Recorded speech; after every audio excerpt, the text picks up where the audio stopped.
अध्याय 24। फिर उसने मूसा से कहा, तू हारून, नादाब, अबीहू और इस्राएलियों के 70 पुरनियों समेत यहोवा के पास ऊपर आकर दूर से दंडवत करना। केवल मूसा यहोवा के समीप आए, परंतु वे समीप ना आए और दूसरे लोग उसके संग ऊपर ना आए। मूसा ने लोगों के पास जाकर यहोवा की सब बातें और सब नियम सुना दिए। तब सब लोग एक स्वर में बोल उठे, जितनी बातें यहोवा ने कही हैं, उन सब बातों को हम मानेंगे। तब मूसा ने यहोवा के सब वचन लिख दिए और बड़े सवेरे उठकर पर्वत के नीचे एक वेदी और इस्राएल के 12 गोत्रों के अनुसार 12 खंभे भी बनवाए। तब उसने कई इस्राएली जवानों को भेजा, जिन्होंने यहोवा के लिए होम बलि और बैलों के मेल बलि चढ़ाए। और मूसा ने आधा लहू लेकर कटोरी में रखा और आधा वेदी पर छिड़क दिया। तब वाचा की पुस्तक को लेकर लोगों को पढ़कर सुनाया।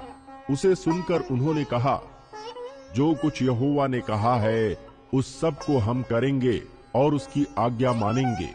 तब मूसा ने लहू लेकर लोगों पर छिड़क दिया और उनसे कहा, देखो, ये उस वाचा का लहू है जिसे यहोवा ने इन सब वचनों पर तुम्हारे साथ बांधी है। तब मूसा, हारून, नादाब, अबीहू और इस्राएलियों के 70 पुरनिये ऊपर गए और इस्राएल के परमेश्वर का दर्शन किया। और उसके चरणों तले नीलमणि का चबूतरा सा कुछ था, जो आकाश के तुल्य ही स्वच्छ था। और उसने इस्राएलियों के प्रधानों पर हाथ न बढ़ाया। तब उन्होंने परमेश्वर का दर्शन किया और खाया पिया।